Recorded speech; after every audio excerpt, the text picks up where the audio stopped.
So it feels like we've been just here with you all the time lately, and it actually turns out we've been with you quite a lot recently, and it's a nice thing to do because it allows us to keep the ball rolling, as you like to say. And one of the things we want to keep the ball rolling on is this idea that your relationship to triggers is now getting into a deeper and more profound position.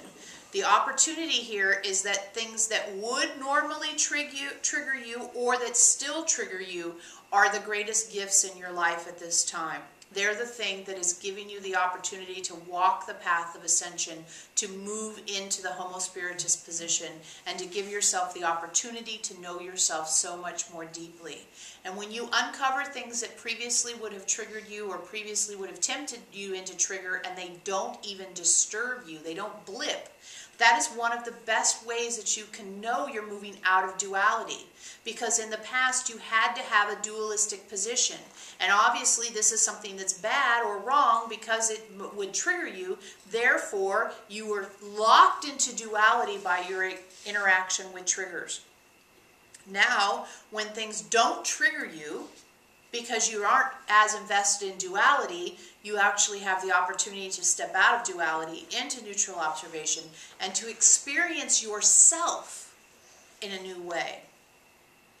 It's one of the ways to get out of duality is to have a different relationship to triggers, but it also is a perfect way to get to know yourself more and to make the commitment that your growth is the number one thing you want. So when something comes along that's the opportunity to trigger you and you have the opportunity to say, oh wow, check that out. In the past that would have triggered me and it's not triggering me, which gives me the opportunity to be the truth of me. And the truth of me sets boundaries. The truth of me has preferences even. But the truth of me isn't the reaction of trigger. Now we've said that you will be triggered probably forever. Of course you will be triggered. But the idea of being triggered stops being triggered and then to the moon, reaction. Instead it's trigger and introspection, learning, commitment to neutral observation, and the realization that the Homo Spiritus position is a position of balance and completeness. Part of what triggers you is the idea that you're incomplete, that you're in lack, that there's something missing. That, oh God, if I don't have a strong reaction to this, then somehow I'm not acknowledging a danger.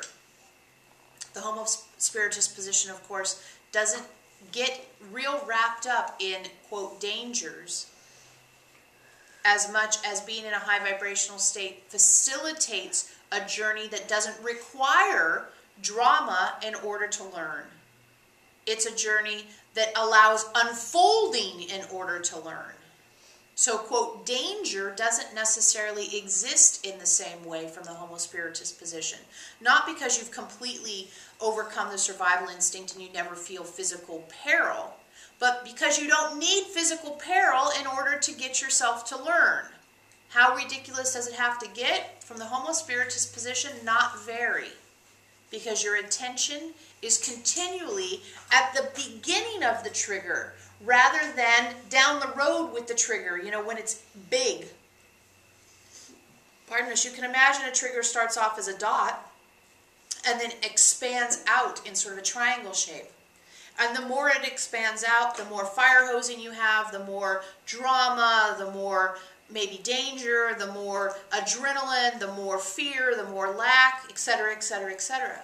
But when you attend to the trigger when it's still a dot, or maybe just a very small triangle, and you allow yourself to be in neutral observation and to experience it as the growing process, the learning process, the development process that it is, then it doesn't have to get all out here where things need to be crazy or ridiculous for you to actually learn from them. And this is one of the reasons why we are attending to triggers in a new way, so that you don't have to deal with all the crap that's associated with this part of the triangle out here, but instead have the opportunity to demand that you wring every opportunity out of the moment you're in when it's still this kind of a space. When it's only taking up 1 or 2 moments instead of taking up a half an hour, fire hose, all kinds of script holding going on, all kinds of how ridiculous does it have to get going on. That's why a new relationship to your trigger, not only does it help you accelerate your spiritual growth, but it keeps you from having to go back and fix all this repair shit you've had to do in the past. Right. That's the blessing of attending to your triggers in a new way, is attending to them and staying with them, not overthinking. We're going to let Elohim have that section. We were going to go into their part. we have a thing about thinking, fantasizing. In case Elohim forgets, remind them. Thinking, fantasizing coming next. So you have that dot, and then you know what that feels like. Mm-hmm. You know when it starts to go. Mm-hmm. So you can ask yourself, wait. Wouldn't I rather attend to the intensity? Remember, it can be very intense. The intensity of this moment, rather than the baggage, static, and crap of over here. And sometimes we think that might give you a little bit more bravery, courage, to attend to a trigger immediately, rather than using that picture, letting it get bigger and bigger and bigger. It's a real gift you're giving yourself by doing it that way. One way that this has come up in Veronica's life is she used to work in an office, and her boss would say, first thing in the morning, do the hardest thing on your desk. Do the hardest thing, do the thing you're least interested in doing, do the thing that feels the biggest, the most complicated. Do that first. Make the most challenging phone call first, etc., etc. Because if you don't, you'll be thinking about it all day. It's good advice. And it kind of applies to what we're saying. Because you don't want it to get blown out of proportion. Now, in the past, you let things get blown out of proportion so you could feel excited, so you could feel alive, so you could feel things were going on, so you could feel like there was something happening in your life. Why? Because you did not allow the moment to be interesting, because you were so busy skipping the moment because you were so afraid of the moment.